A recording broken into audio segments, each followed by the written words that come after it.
కీర్తన గ్రంథము 120వ కీర్తన చదువుకుందాం మొదటి నుంచి. నా శ్రమలో నేను యెహోవాకు మొరపెట్టితిని, ఆయన నాకు ఉత్తరం ఇచ్చెను. యెహోవా అబద్ధమాడు పెదముల నుండి మోసకరమైన నాలుక నుండి నా ప్రాణమును విడిపించుము. చాలా చిన్న ప్రార్థన చేసుకుందాం. అందరు తరలి వచ్చినండి. స్తోత్రం పరిశుద్ధుడా, ప్రేమగల తండ్రి, నీకు వందనాలు నాయన. చదివిన లేఖనాన్ని బట్టి వందనాలు నాయన. నేనే తోటివాడిని మట్టివాడు, నాతో ఉన్నవాడు నువ్వు గొప్పవాడు వేసాయి, మాట్లాడేవాడు నువ్వు గొప్పవాడు, శ్రీమంతుడు వేసాయి. నా ప్రార్థన మీరు ఆలకించి ముందున్న కార్యమంతా నీ చేతికి అప్పచెప్తూ యేసే అతి పరిశుద్ధ నామములో అడిగి వేడుకుంటున్నాను తండ్రి, ఆమేన్. నా శ్రమలో నేను యెహోవాకు మొరపెడితినని దావీదు ఇక్కడ మాట్లాడుతూ ఉన్నాడు. నా శ్రమలో నేను యెహోవాకు మొరపెడితిని అని ఎవరన్నారుగా? దావీదు అంటున్నాడు. రచన రాసుకుంటున్నాడు, గీతం రాస్తున్నాడు, ఒక పాట రాస్తున్నాడు. నేను నా శ్రమలో అంటే ఉదాహరణగా కలవరపడేనే కొండల వైపు నా ఏం చేయాలి? కన్నులెత్తి చూచేది. అంటే ఈయనకి శ్రమ వస్తే ఎక్కడ చూస్తున్నాడంట? కొండల వైపు చూస్తున్నాడు, అంటే దిక్కులు చూస్తున్నాడు. మనకు బాధ వచ్చిన, సమస్య వచ్చినా ఎప్పుడైనా ఏం చేస్తామంటే, ఒక వ్యాపారం పోయినా, ఒక వ్యాపారం కాకపోయినా, ఒక షాపులో కూర్చున్నా, ఒక ఉద్యోగిలాగా నువ్వు ఒక కంప్యూటర్ ముందు కూర్చున్నా, ఒక వ్యాపారం కాకుండా ఒక బండి మీద ఊరవతలు కూర్చున్నా ఏం చేస్తావు తెలుసా?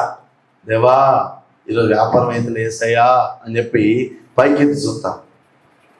అందుకని రాశారు గట్ల కలవరపడేని అంటే కలవరపడి నాకు గుండె కొండల వైపు, కొండల కింద ఉంటే పైన ఉంటాయి, పైన ఉంటాయి కొండల వైపు నా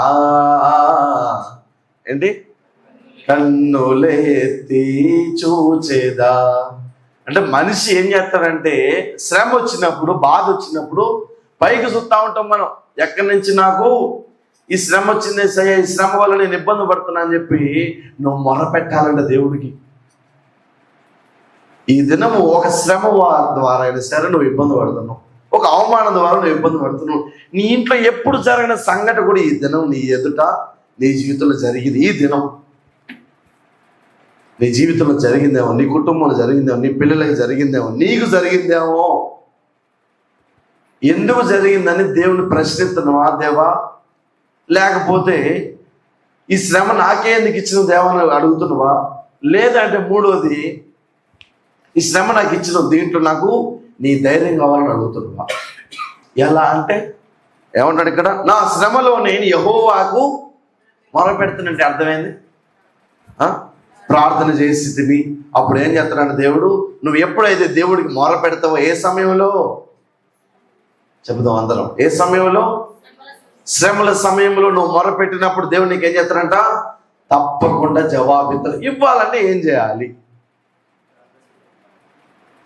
ప్రార్థన చేస్తున్నాం కదా, ప్రార్థన చేసినాం ఏమని? నేను శ్రమలో, నా శ్రమలో నేను యెహోవాకు మొర పెడితే ఆయన నాకు ఉత్తరం ఇచ్చాను. ఉత్తరం వేయాలని ప్రార్థన చేయాలంటాడు. మరి ప్రార్థనకు ముందు నా క్వశ్చన్, మీ ఆన్సర్ చెప్పండి. అందరు నాకు అర్థమైందన్నమాట. నేను నా శ్రమలో నేను యెహోవాకు మొర పెడితిని, ఆయన నాకు ఉత్తరం ఇచ్చాను.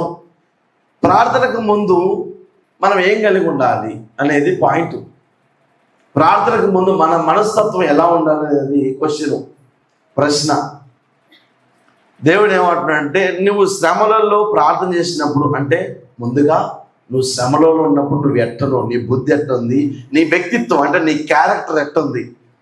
దేవుడు ఒక శ్రమ, ఒక అవమానము, ఒక నింద, ఒక చెడుతనము, ఒక లోకం మొత్తం 100 వైపు ఒక వైపు ఉంటే 100 మంది నీ మీద పడి నువ్వు ఒక్కడి ఒక వైపు ఉన్నప్పుడు నువ్వు ఏం కలిగి ప్రార్థన చేస్తున్నావు అనేది ప్రశ్న.